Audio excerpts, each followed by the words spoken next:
Straight off the heels of the success of the Black Panther, we have another film that was released, A Wrinkle in Time, directed by an African-American female filmmaker, Ava Duvernay. Now, if you saw my review of Black Panther, you'll know that when I learned that Ryan Coogler first was awarded the directing job of Black Panther, I was a little unsure if he was prepared for it because he had done a lot of independent films or smaller scope films. He did Creed, he did Fruitvale Station along with some other films. I thought those films were decent, were pretty good.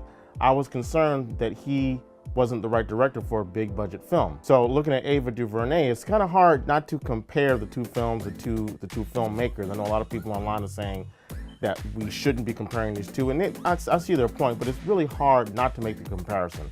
And unfortunately, I have to say that unlike Coogler, who was able to step up from his smaller budget roots, I can't say the same for Ava DuVernay, unfortunately. I saw Selma, which I thought was a great film. I've seen trailers for the 13th. I haven't seen the documentary yet. I plan to view it. It's clear that Ava has like an art house independent film type of sense, like a well-crafted film student type of aesthetic, which is fine, but it just does not work when she brings that aesthetic to a big budget picture like A Wrinkle in Time. The beginning of the film wants to take its time to introduce the characters and try to set up some sort of, I don't know, it's the moments where they try to get the audience invested in the characters, and it just doesn't work for me. The shots are framed very odd. The composition just strikes me as a film student shooting a big budget film. The colors seem a little bit extra saturated, a little bit too warm. The editing is a mess. There's shots that people move in the frame and then they cut to another shot where they're not moving in the frame. There's shots where people's heads are composed right up against the edges of the frame. There's one shot that stood up for me in particular, Mindy Kaling's character. It's like her entire head is filling the frame and we only see maybe that much of her face. We see most like the back of her head, and I'm thinking, what? I'm not sure what does that mean? So that was distracting to me. As the movie goes along, it gets better, but I think that's because then we are subject to an overwhelming amount of CGI. Is our father. Can you help us find him, please? Please.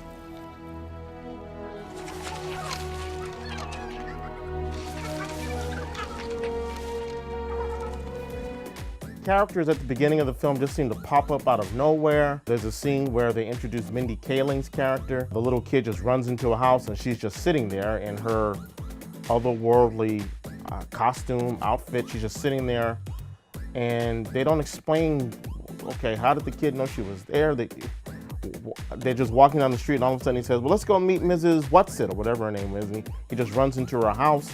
No establishment whatsoever. They walk out into the backyard and Oprah is just there, 25 feet tall. So I don't know, it's not very cohesive, just things just pop in and out. And sequences that I found genuinely interesting or compelling just get cut short. There's a scene where they find themselves, I think it's when they first arrive to the planet Kamzatsits or whatever it's called. I forget the name of the planet. It's supposed to be the evil planet. And they arrive in this very Tim Burton-esque neighborhood where all the houses are similar, homogeneous, and their kids bouncing balls at the same time, and the sound becomes overwhelming, and the mothers come out, very Stepford wife type of situation, and call them in for dinner. And I'm like, oh my, wow, this is interesting. And then that just goes away. I'm like, wait a minute, that was something I could sink my teeth into. I want to know more about that, but it never pops up again. There's a sequence where Reese Witherspoon's character transforms into some sort of glorious green bird and transports them to wherever, and we don't get any explanation for that. How is she able to do that? Not that I needed to know the nuts and bolts of it, but can I get something?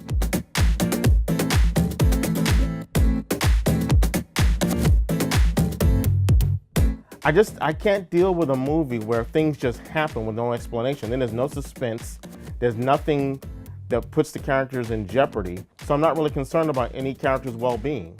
And if I'm not concerned about anyone's well-being, any of the characters' safety or well-being, then it doesn't really matter to me when in one scene the kid gets possessed by the it or whatever it's called, and they get dragged down a hallway, and I'm like, okay, well, I know nothing's gonna happen because anything can happen. No ground rules have been established in this milieu, if you will.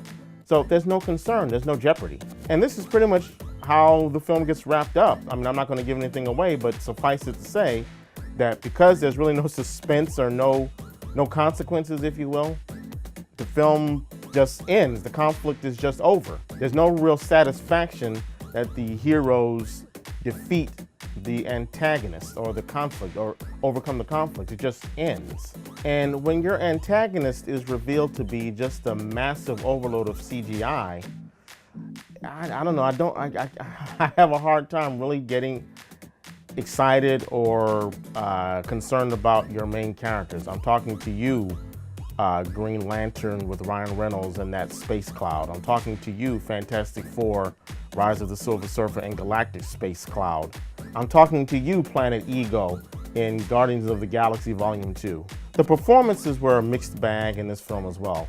I thought Storm Reed, playing the lead character, I thought she was good. I think she's gonna mature into a great actress. The little kid who played Charles Wallace, and they kept mentioning that name over and over. Charles Wallace, Charles Wallace. I'm like, can't we just call him Chuck? I found him annoying.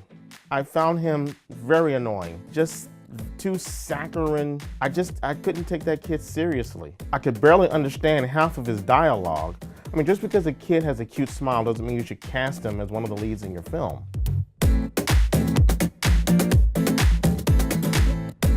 Chris Pine and Gugu Mbatha-Raw, they were very convincing as a couple in love and a couple separated. And Gugu's character, she portrays her as a convincing mother of children whose husband has gone missing. I sensed that there was some chemistry between the two of them. The problem is they weren't given that much to do. They weren't together on screen that long. Actually, neither of them were on screen that long, period, and they were probably the standout actors in the film. Reese Witherspoon, Mindy Kaling, they both serviced their roles adequately. They weren't given that much to do. Reese plays well at being perky and sprightly and what have you. Mindy Kaling wasn't given hardly anything to do. She's basically there just to spout off a lot of quotes. But then we have Oprah Winfrey. Let's talk about Oprah for a second. I've gotten into a number of battles with people about Oprah's acting ability. Personally, as far as I'm concerned, she could have stopped at Color Purple and she would have been one of the best actresses around. I think Oprah Winfrey is a fantastic actress. I wish she would do more acting. But not in roles like this. This is an example of Oprah not really being a focused character or having any focus other than to speak platitudes to the camera and make people feel good about themselves. It just comes off as an episode of Oprah's old talk show.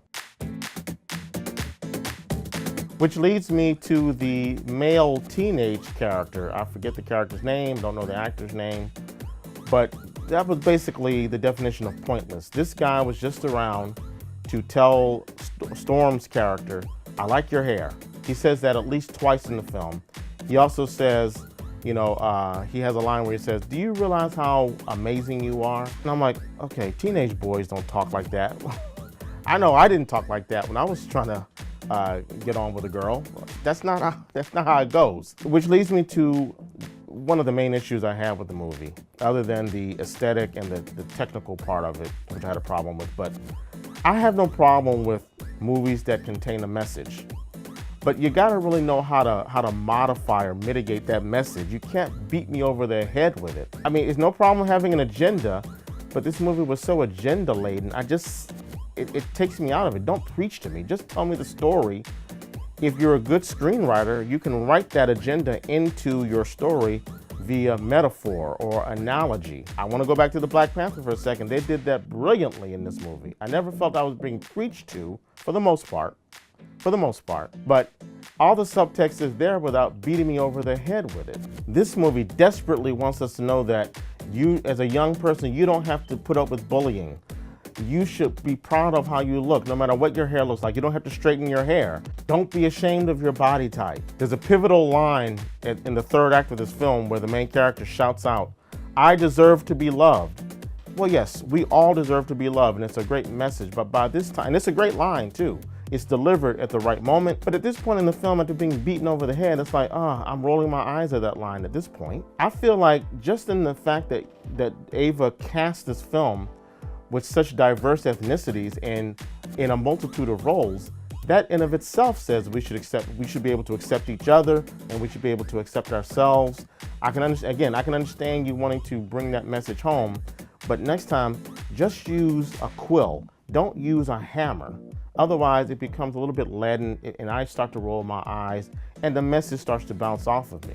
Now, I've heard that this film is marketed towards young girls, teenage girls, and that's great. I have no problem with that. But even so, I think we underestimate them if we feel like we have to write a screenplay that nails it home with broad strokes about individuality, feeling good about yourself, feeling good about your appearance. I think all of that could be cleverly written metaphorically into your screenplay without so much preaching.